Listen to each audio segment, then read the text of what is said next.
Գյուրջան Կասկադ, հասանելի բնակարաններ 65 ամիս մարման ժամկետով։ Սիրելի հայրենակիցներ, ճիշտն ասած, գիտեք ինչն է դժվար այս ազգային ժողովի դահլիճում։ Անձնապես իմ համար շատ է դժվար։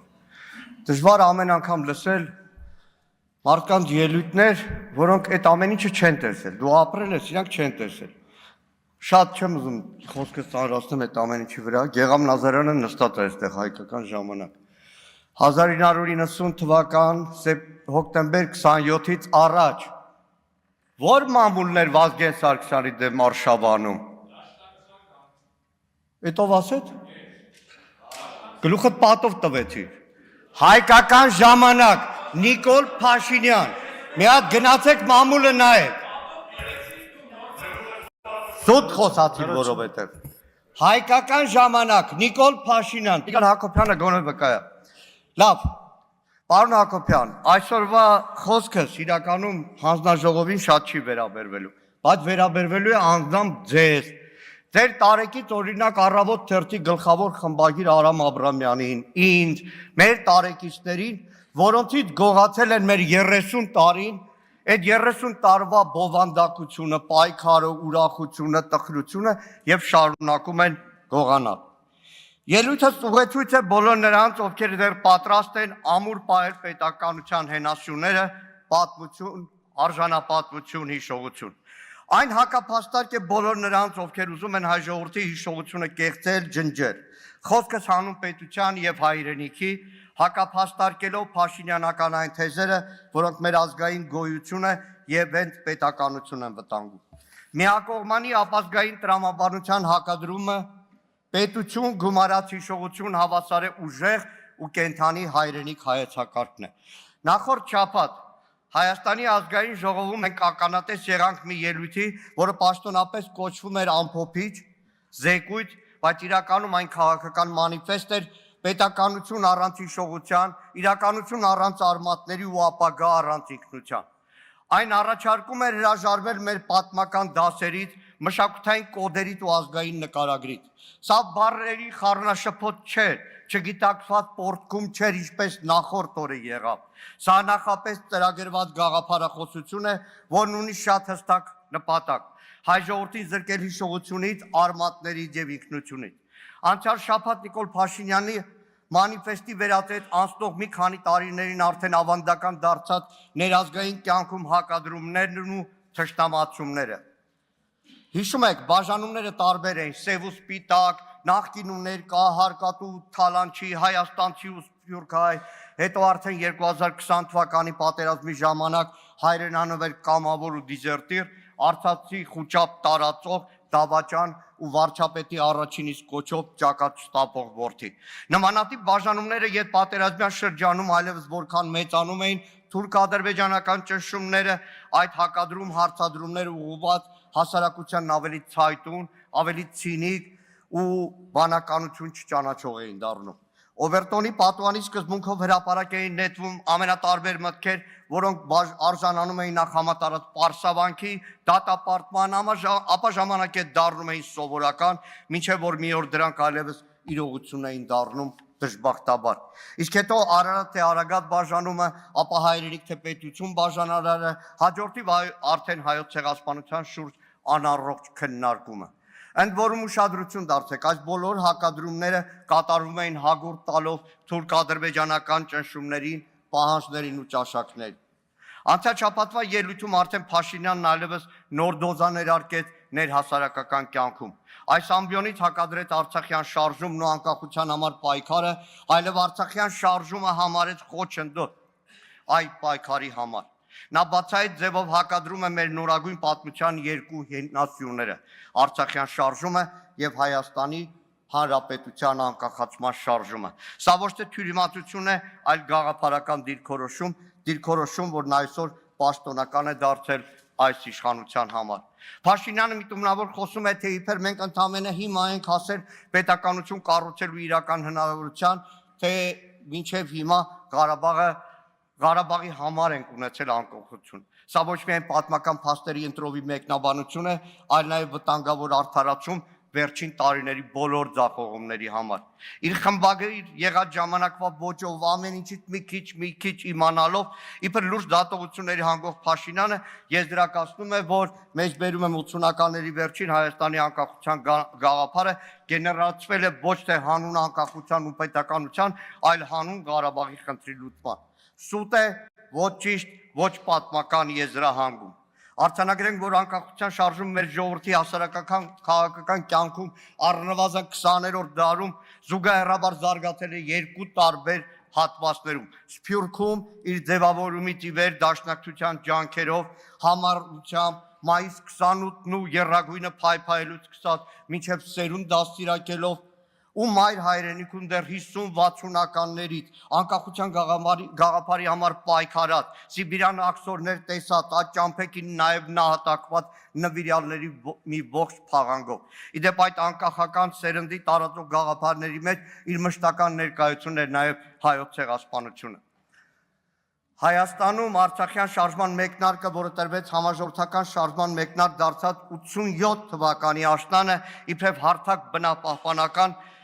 շարժումն էր, որը խորքում էր Արցախի արցախայության խնդիրներն էր Արցախում, մինչև 88 թվականի փետրվարյան համաժողովրդական շարժումը։ Արցախյան շարժումը խոչընդոտ չէր անկախության համար, այլ դրա շարժիչ ուժը։ Ամեն ինչի մակերեսային տիրապետող Փաշինյանն անգամ չի էլ պատկերացնում կամ իրականում չի էլ ուզում առերեսվել հաշվի նստել պատմական այն իրողության հետ, որը տիրում էր այդ օրերին խորհրդային Հայաստանում։ Այն մթնոլորտը, որ դեռ ամուր խորհրդային միության սահմաններում մեր հասարակությունը Արցախյան շարժումը դիտարկում էր ներպետական կանոնակարգերով որոշելի քարտ, բայց բնականաբար կար նաև 60-ականների երբեք դադար չառած անկախականների կրակը։ Փաշինյանը միտումնավոր զրոյացնում է, անտեսում այն իրողությունը, որ ազատության հրապարակ այդ նորերին միասնական միլիոնանոց էր, բայց եւ բազմաշերտ, Գորբաչովին հավատացող դեմոկրատներից մինչև հակասեմական հայդատ խմբակի անդամներ, մերբալթյան ու վրացական, ադրբեջանական այլախոհների հետ դաշինք կազմելու երազողներից ու դրանով Արցախի հարցը լուծում տեսնողներից, մինչև Միացյալ Հայաստանի տասնամյակների երազանքով ապրած 60-ականներին մեր հողերը բացականչած դաշնակցության համակիրն է։ 1988 թվականի ժողովուրդը դուրս եկավ ոչ միայն Արցախի, այլ Հայաստանի համար։ Մարդիկ դուրս եկան արժանապատվության, արժանամակարգի, հայրենիքի համար։ Եվ այդ շարժումն էր, որ կոտրեց խորհրդային կայսրության խարխրված պատերը Հայաստանում։ Հայաստանի անկախացման անհրաժեշտությունը դարձավ համոզմունք ոչ թե Արցախյան հարցում ելք չլինելու պատճառով, այլ ոչ խորհրդային տարածքում մթնոլորտ էր այդպիսին։ Մերձ Բալտիկայից մինչև Վրաստան։ Եթե անգամ այս հարցում օրվա Հայաստանի իշխանությունները ինքնակորույս քայլեր չէին անում, ոչ թե կաշկանդված էին, այլ պահի լրջությունն էին հասկանում։ Դրա վկայությունն էր 91 թվականի Գեկաչեպետ։ Շատերը չեք հիշի, պատկերացրեք, արտանում եք մի օր Հայաստանում, որն արդեն պատրաստում է անկախության ու խորհրդային միությունում ռազմական հեղաշրջում է տեղի ունենում։ Պատկերացրեք, եթե հաջողեր Գեկաչեպետ, ինչ էր լինելու, եւ Հայաստանի իշխանությունների լրջությունը ի հակադրություն Փաշինյանական իշխանության, որ խելքին ոնց փչի Ստեփանակերտում ինչ բղավի։ Ու վերջապես անկախության հռչակում հանրակրվե եւ զուգահեռ նույն process-ն արդեն Արցախի հանրապետությունում է։ Ողջ աշխարհում էլ ազատագրական շարժումները հաճախ ունեցել են եւ ունեն բազմաշերտ շարժառիթներ եւ Ղարաբաղյան հարցը եղել է համազգային ինքնության, արդարության ու անվտանգության կարևոր բաղադրիչ։ Հայաստանը աշխարհին անգամ խորհրդային Հայաստանին հաշվի առավ, գործակից դիտեց, աշխարհի մայրաքաղաքներում մեր ղեկավարներին ընդունեց, քանի որ Ղարաբաղյան պայքարներ ուժեղացնում մեր ժողովրդին ու երկրին։ Դա էր, որ օրակարգ էր թելադրում ու ոչ թե թուլացնում մեզ։ Հետագա 30 տարիներին, եթե միջազգային բեմերում Հայաստանը եղել է ուժեղ ներկայությամբ, եթե իր տարածքով ամենափոքրը լինելով ողջ տարածաշրջանում առանձնացել է, քանի որ ուներ Արցախի հանրապետություն, քանի որ գործոն էր քաղաքական, ռազմական, դիվանագիտական։ Ու հիմա Հայաստանի Հանրապետության սահմաններում տիրող իրավիճակը 240 կիլոմետրից ավել օկուպացված տարածքի փաստը վկայում է, որ Արցախի Հանրապետությունն ինչ կարևորագույն ու գնահատելի անվտանգային բարձիկ էր ու գործոն Հայաստանի Հանրապետության համար։ Արցախյան շարժումը պայքար էր հանուն արժանապատվության, ինքնիշխանության եւ պետականության ամրապնդման, անկախության պայքար էր, ոչ թե պետականության խաթարման։ Իդեպ, չբացելով փակագծերը, մի անգամ 1991 թվականի մարտ ամսին Հայաստանի Գերագույն խորհրդի փակ քննարկման ժամանակ, որտեղ ուսանողության անունից ներկա եմ եղել ու ելույթ ունեցել, այդ նիստում եւս մեկ անգամ խոսվել է Արցախյան հարցի մասին։ Արցախյան շարժման կարևորագույն արդյունքը Հայաստանի Հանրապետության նրա ինքնիշխանության համար եղել է այն փաստը, որ եթե այսօր Հայաստանի իշխանավորները հանգիստ մեկնում են Վարդենից, Վայք, Մասիս, պարտական են Արցախյան շարժմանը, չեն բացում փակագծերը։ Բայց այսօր այդ շարժումը հռչակվում է որպես խանգարող հանգամանք։ Դուք ուզում եք մի հասարակություն, որը չի հիշում ինչու սկսվեց Արցախյան շարժումը, որ չի հիշում ինչի համար տվեց զոհեր, մոռանա Շուշիի ազատագրումից մինչև Արցախի Հանրապետության զարգացումն ու կայացումը։ Փաշինյանական ելույթում շեշտում էր, որ Ղարաբաղյան շարժման շարունակությունն այսօր կործանարար է, այնինչ ոչ միայն անցյալում էր դա սխալ, այլ հիմա էլ պիտի մոռանանք, պիտի վերջ դնենք այդ մտածողությանը։ Սա նոր հարձակման փորձ է մեր հավաքական հիշողության ու քաղաքական իմունիտետի դեմ։ Բայց եկեք շատ պարզ հարց տանք. ում համար է կործանարար Ղարաբաղյան շարժման շարունակությունը։ Կործանարները նրանց համար, որոնք ուզում են հաշտեցնել հայ մարդուն իրենց պարտավորության ու հայրենիքը թշնամուն շարունակաբաց զիջելու հետ։ Նախ մի հստակեցում.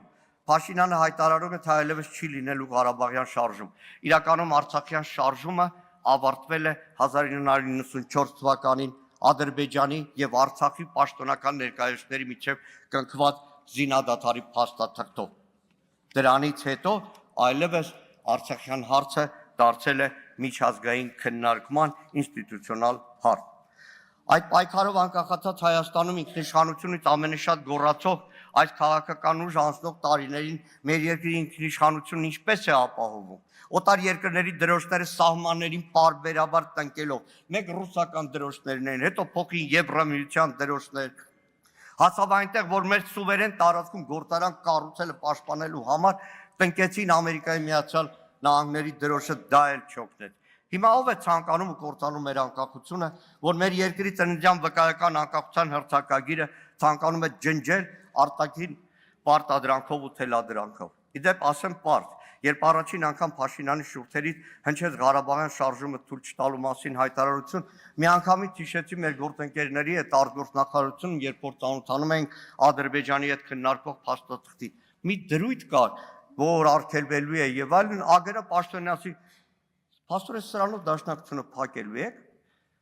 կատակի տվեց, բայց չասեց չէ։ Սա է մեղը։ Փաշինյանը ոչ թե համոզված է ասում շարժում թույլ չտալու մասին, այլ կատար է ասում առայժմ չվավերացված համաձայնագիրն ու ադրբեջանական հերթական պահանջը։ Արցախյան շարժման արժեքները չեն կարող խոչընդոտել Հայաստանի անկախությանը ամուր եւ անվտանգ պետության ունենալու իրավունքը։ Ղարաբաղյան շարժման խեղաթյուրված գնահատականներն են խոչընդոտ Հայաստանի պետականության գոյությանը։ Հաջորդ արդեն տևական ժամանակ շրջանառվող թեզը, որ Փաշինյանի մանիֆեստի մեխերից է, թե տեղի ունենում իրական Հայաստանի սոցիալ հոգեբանական հեղափոխություն։ Եվ դրա արձանագրումներից մեկն է պետություն եւ հայրենիք նույնականացումը։ Ասել է, թե իբրև հայ ժողովուրդը վերջապես ընկալում է, թե իր հայրենիքը միայն Հայաստանի միջազգային ճանաչված սահմաններում է, իր ձեռքի փայլուն կտրված քարտեզում։ Այս թեզը ձևով փաթեթավորված, բովանդակությամբ խեղաթյուրված եւ նպատակով խիստ վտանգավոր է ու կործանարար։ Եվ դրա տակ կա մի պարզ ուղերձ. մոռացեք այն ամենը, ինչ դուրս է այդ քարտեզից։ Սա դեկլարատիվ կապիտուլյացիա է մեր պատմության, ինքնության ու հիշողության հանդեպ։ Հոգեբանական հեղափոխության քողի տակ դուք իրականում կերտում եք ազգային մոռացում։ Հայրենիքը քարտեզով չեն սահմանում։ Հայրենիքը ստեղծվում է հիշողությամբ, մշակույթով, հաղթանակներով, հանուն հայրենիքի նահատակվածներով։ Պետությունը սահման ունի, հայրենիքը հիշողություն։ Ու երբ հայրենիքը դառնում է բեռ, պետությունը կորցնում է իր հոգին։ Պետությունը առանց հայրենիք ընդամենը վարչական մեխանիզմ էր, երբ պետությունը զրկվում է հայրենիքի գաղափարական հենքից, այն դադարում է լինել արժեք, դառնում է կառավարելի, վաճառվող ու նույնիսկ հանձնվող։ Կիրանցի օրինակը դրա լավագույն վկայությունն է։ Առանց խղճի խայթի, առանց կսկիծի, պատով հպարտացող այս իշխանությունը։ Երբ հայրենիքը չկա պետականության հիմքում, ապա պետությունն այդ պահից սկսում է ծառայել ոչ թե ժողովրդին, այլ միայն վարչակարգին։ Փաշինյանը հայրենիք ու պետություն հակադրության մեջ հայտարարում է, թե բյուջեն, հարկը, օրենսդրությունը մեր հասարակության համար ատելի են, որովհետև դա պետական համակարգի ատրիբուտներն են, բայց դա չի, որ իրականում մեր հայրենակցի համար ատելի է։ Քաղաքացին ատում է ոչ թե հարկը, այլ անարդար գույք հարկը։ Հայտարարագրում է, որքան էլ իշխանությունը դրան գունավոր փաթեթավորի, քանի որ դրանում անարդարությունն է տեսնում իշխանավորի կողմից։ Այս իշխանությունը փորձում է ստեղծել մի նարատիվ, որտեղ գոյություն ունի միայն խաղաղության օրակարգ, բայց առանց պատմության, առանց հիշողության, առանց ինքնության։ Մեզ հաճախ համոզում են, թե հայրենիքի մասին խոսելն այն ցյալամոլություն է, թե արժանապատվության պայքարը խանգարում է խաղաղությանը եւ թե ազգային ինքնության պաշտպանության պահանջը ռևանշ է, ռևանշիզմ է։ Այդ ֆաշիստների հետ կապ չունի։ Երբ պետությունը ձգտում է ազատվել իր անցյալից, նա իրականում փորձում է ազատվել պատասխանատվությունից։ Այս քաղաքականության շրջանակներում միջազգային օրակարգից հանվել է հայոց ցեղասպանության ճանաչման պահանջը, այն նույն ցեղասպանությունը, որի մասին բարձրաձայնելը մի ժամանակ համազգային պայքար էր, բայց հիմա կարծես այդ ամենը պետք է մոռացվի հանուն հերթական զիջման, հերթական խաղաղության հնարավորության։ Սիրելի հայրենակիցներ, մեր ազգը արժանի է հիշողության վրա հիմնված խաղաղության, ոչ թե մոռացության վրա կառուցված խաբկանքի։ Մեզ պետք է պետություն, որը չի վախենում բարձրաձայնել այդ ճշմարտությունը, որովհետև առանց ճշմարտության չի կարող լինել ոչ արդարություն, ոչ խաղաղություն, ոչ ապագա։ Հայոց ցեղասպանության միջազգային ճանաչման օրակարգը գրեթե ամբողջությամբ դուրս է բերվել Հայաստանի արտաքին քաղաքականությունից կամ ամբողջությամբ։ Մի քանի օրից ապրիլ 24-ն է, ինչ են արել։ Այդ տրամաբանությամբ ներկայացում է Արցախը որպես միջազգայինորեն Ադրբեջանի ճանաչված տարածք, իբր թե դա ինչ որ ճշմարտություն է, որի հետ պետք է համակերպել, բայց այդպես է խոսում միայն նա, ով պարտվել է, պատրաստ է զիջումների հանուն ոչ թե հայրենիքի ու պետության, այլ սեփական իշխանությունը պահելու։ Ու վերջապես, արդյոք կարող է որևէ մեկը ստիպել այդ ժամանակավոր կորսված հայրենիքը հայրենիք չհամարել։ Կարող է որևէ մեկը ստիպել նույն Փաշինյանի ելույթի օրը եռաբլուրում այն հայրենակիցներին, որոնք եկել էին խնկարկելու Շահումյանի լեգենդար հրամանատար Շահեն Մեղրյանի նահատակության 32-րդ տարելիցը, որևէ մեկը կարող է նրանց ստիպել, որ իրենց հայրենիքը այլևս չհամարեն Շահումյանը։ Անհնար է ջնջել դա։ Հիշողությունը կարոտը վերադառնալու հույսը։ Հակառակ դեպքում եկեք ջնջենք մեր քաղաքների անունները։ Արարատ, Մասիս, Երևանի համայնքներում անվանափոխենք Արաբկիրը, Մալաթյան, Սեբաստիան, Զեյթունը, արգելեք ծննդյան վկայականներում անվանակոչեն օրինակ իմ զույգ զավակների անուններով երեխաներ, Անի եւ Տարոն, քանի որ դրանք հայրենիքի այն հատվածներն են, որ այլևս Հայաստանի Հանրապետության մաս չէ։ Մի օր Արադ Միրզանին ասի, անձնապես չէի ուզում վիրավորել։ Ձեր կուսակից Թալինի քաղաքապետ, ցեղասպանության վերապրածների ժառանգ Տավրոս Սափեյանին ասեք անունը փոխի չի անի, բայց Տավրոսը չէ որ պատմական Հայաստանի մաս է։ Ուրեմն համերգացրաներում արգելեք քելել աղոք քելեր թանք մրերգիր երգը, արգելեք հնչի կոմիտասի կռունկը, որ խապիկի է սպասում։ Եվ հենց այս հիշողության ուժով, հայրենիքի ոգով, ինչպես ամեն տարի, այնպես էլ երկորից հայ երիտասարդը հիշողությունը չկորցրած հայ մարդը ջահերով, ծաղիկներով քայլելու է դեպի Ծիծեռնակաբերդ, հիշելու մեր նահատակներին, դատապարտելու եւ պահանջելու պատասխանատվության ենթարկել ցեղասպանին, որ այլևս չկրկնվի այն ինչ տեղի ունեցավ 1915 թվականին ու հետո 2023 թվականին։ Ու վերջում սիրելի գործընկերներ շատ կար։ Գիտեք, անցնող տարիներին Նիկոլ Փաշինյանը այնքան խառը բաներ ասել։ Սենյակում ասած 14 թվական այս ամբիոնից Նիկոլ Փաշինյանն ասել է, որ Իսրայել օրուց հետո միակ ազգային շարժումը եղել է 88 թվականի Ղարաբաղյան շարժումը։ Հետո հիշում եք, ամեն անգամ իր ասածները մի մեջ բերեք, որտեղ վաղը հակառակն ասելու, հետո մնալու եք այդ ամեն ինչի մեջ։ Շնորհակալ եմ։